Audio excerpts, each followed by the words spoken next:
जास्त उघडालंय ना? मी Praful Satpute BCA second year तुम्हाला त्याबद्दल शायरी सांगायची होतो. हर हर महादेव आवाज सुटला, हर हर महादेव आवाज सुटला, मुघलाच्या कपाळी गाम फुटला. हर हर महादेव आवाज सुटला, मुघलाच्या कपाळी गाम फुटला. जय तरेगा तलवारी मुघल पलटी माघारी.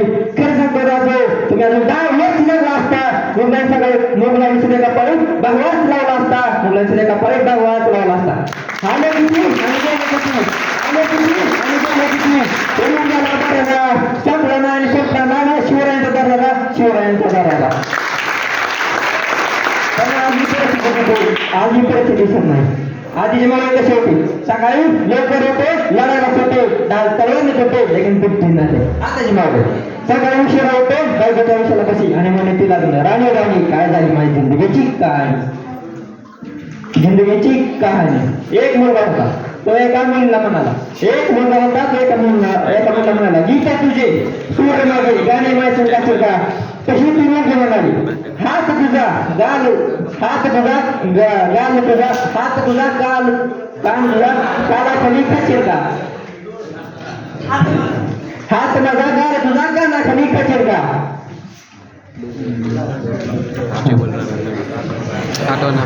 एक मिनिट जरा आलीच होईल. अरे त्यातल्या जरी आमच्या नसा उदाहरण रक्ताची आणि काही जरी आमची शेती मोठी देशात फक्त शिवरायांची, मोठी देशात फक्त शिवरायांची.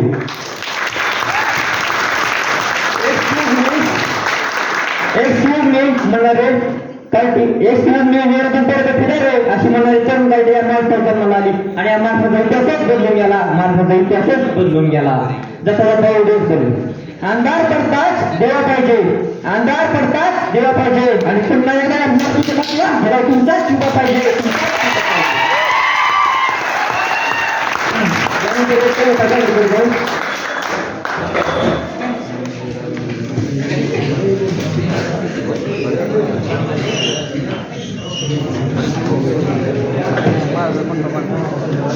बापा इकडं बघ, दोन जीबीचा व्हिडिओ आहे आपल्याकडे. प्रेम हे हळू असतं कारण ते कोणावर होत असतं, प्रेम हे हळू असतं कारण ते कोणावर होत असतं. कधी भावावरती होत असतं तर कधी बहिणीवरती होत असतं, न कळते होत असतं कारण प्रेम हे हळू असतं, प्रेम हे हळू असतं. कधी आईवरती होत असतं तर कधी वडिलावरती होत असतं, तेच आपलं जीवन असतं कारण प्रेम हे हळू असतं, प्रेम हे हळू असतं.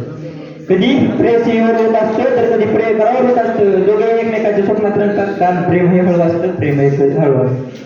कधी शिक्षकांचं विद्यार्थ्यावर होत असतं तर कधी विद्यार्थ्यांचं शिक्षकावर होत असतं, अनमोल असं नातं असतं कारण प्रेम हे हळू असतं, प्रेम हे हळू असतं. तुम्ही जे मला बोलले त्याबद्दल मी तुमचा आभार मानतो आणि असल्या धावपळीच्या काळात सुद्धा तुम्ही माझे बोलणे ऐकले त्याबद्दल मी जाऊन आभार मानतो. जय हिंद.